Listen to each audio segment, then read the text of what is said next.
Hey Sagittarius, EverlongMystic here. So for this series I wanted to kind of give you a guardian type message just to see what you need to look out for, what you need to know, just something like that. And I mixed together the Mystical Shaman, the Shaman's Dream, and the Guardian of Night decks.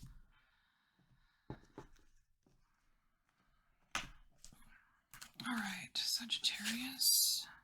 Are you kidding me? Why does this keep coming out? Okay, so we have the Crown Games, and this was kind of like the main card in that collective reading that really pushed through when I tried to do Capricorn, and I think it came out for Scorpio too. So it's your turn, Sagittarius. It's about the right use of power. But what's really cool is that this is not the central card for you. So I want to say that you are perchance a bystander of this.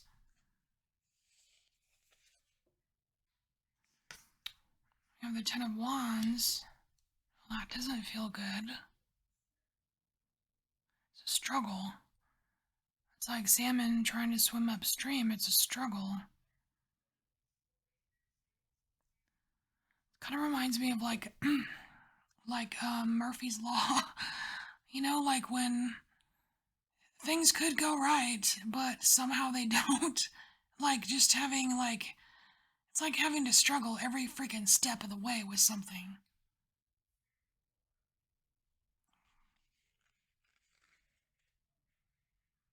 I wonder if that has anything to do with Mars retrograde. So we have the Hierophant.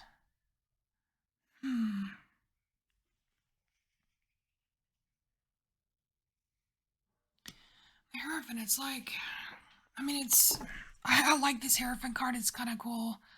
It's like this mouse or rat dude or chick, whatever, is basically like coming up with a plan to hijack the bakery. They're all gonna get them some little donuts or something, I don't know. But they're coming up with a plan. It's like, but whatever it is, it's a good plan because they're all listening attentively, like, it's a good plan. Like, they're hungry. You know what I mean?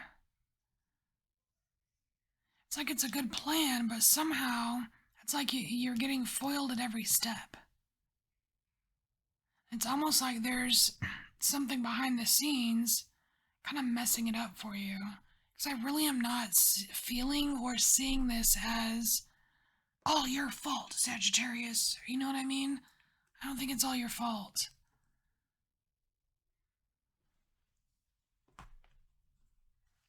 I don't know what you're trying to do. I mean, I know you're not literally trying to break into a bakery, but whatever it is, it's a lot harder than you thought it was going to be.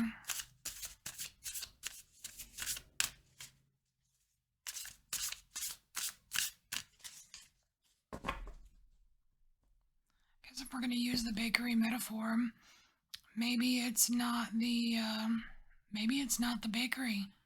Maybe there's a genius baker who lives there, and he's like, nah, I see through you. Maybe that's what's wrong with your plan. It's like it's like you're focusing on the wrong entity somehow, or business, or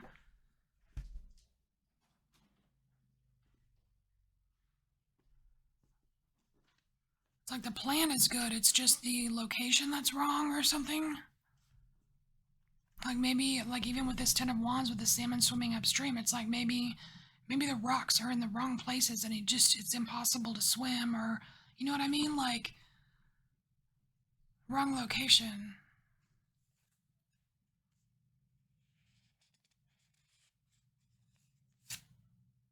Because, you know, like usually when things go perfectly, it's like the right time and the right place. Well, this seems like it's not the right place.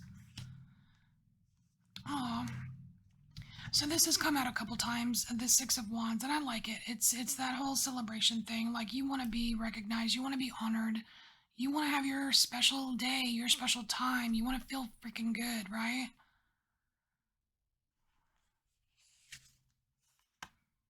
Oh, you sure do. You have Two of Cups. I love this. You have Two of Cups, and it's really sweet. Because this totally feels like growing old together. Feels like growing old together. You got two sweet, wrinkly old elephants. And they're super happy, and they're so happy. Man, it's like what you want is great, Sagittarius. It's like what you want is great, but it's just so I don't know why it's so hard to get right now. Okay, so we have Deep Diver. Deep Diver, it says diving into a task. I feel like that's what you're already doing. It's like you've been trying. You've been trying to come up with this plan. You've been trying to swim upstream. It's been really hard. And you just want to be happy. There's something deep down. Like here, it feels like something big behind the scenes. This feels like something big underneath. I don't know if they're related. There's something deep, something in the depths. I almost wonder if that's that's where you'll find the answer.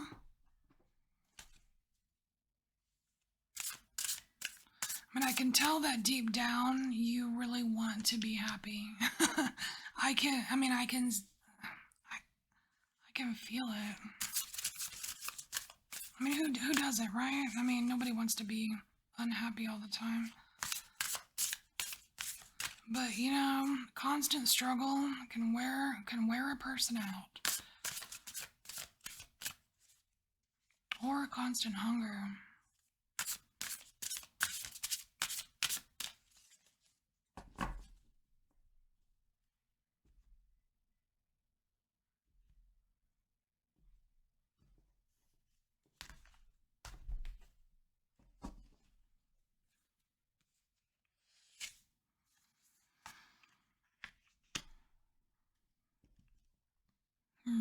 So we have the lay of the land here, and it's ancestral wisdom.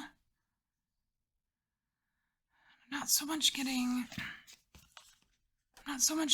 ancestors here, but I am getting some kind of epiphany, like figuring something out.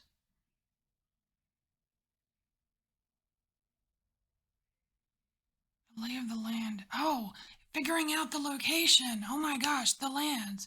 The lay of the land. It's like having it's like you're standing on top of this huge boulder, mountain, whatever, and you have like this great view. It's like it's like you're diving deep down so that you can get a better view, get a better lay of the land, so that whatever this location issue is, like you can find a better location to do, or a venue, like a location or a venue or something to do what makes you happy, to do what'll make you the star. Or I can see how this could apply to work. This could apply to work or your career or a relationship here. But ultimately, it's just a success of some kind.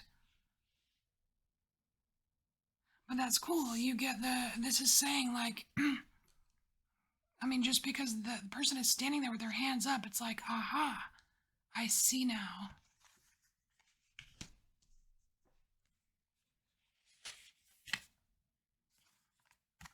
No. Dream Thief. Dang it. This is a turn of a card. Okay. Refusal of the call. I'm not really hearing like or feeling refusal of the call, but Dream Thief. I feel like this is more of, I want to say it's more of this, more of Crown Games.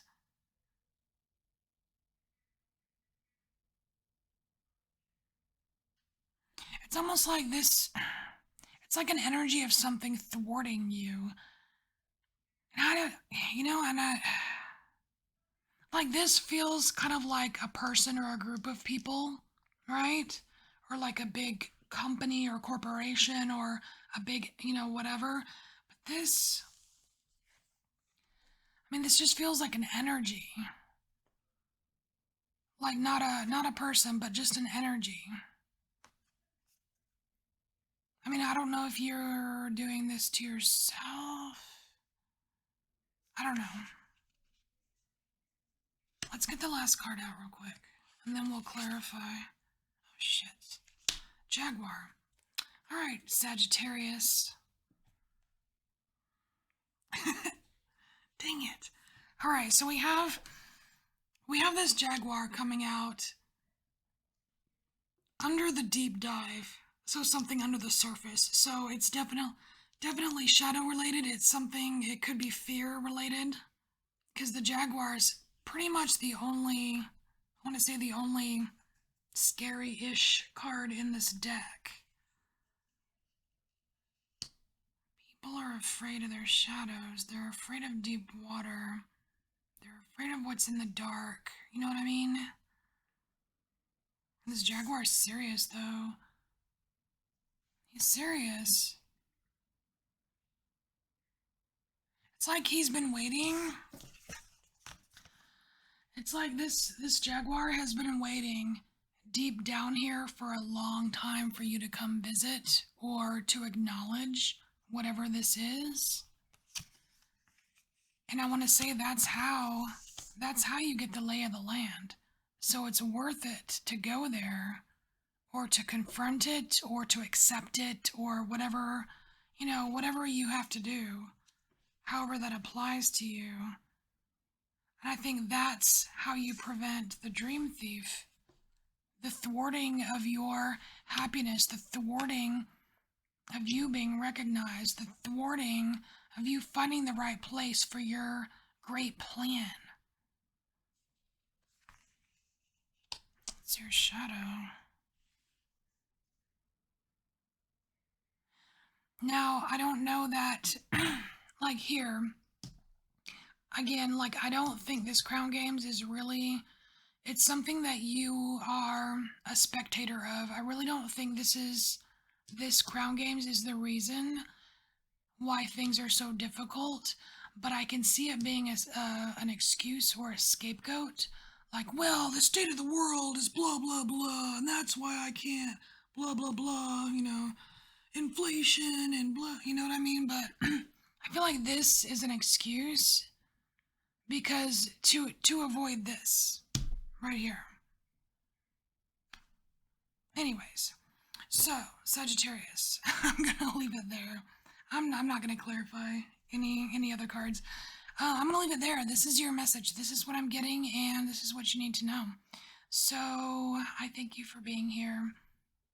I really do. I thank you for being here, and I thank you for embracing your inner mystic, and I will see you next time. Bye, Saggy.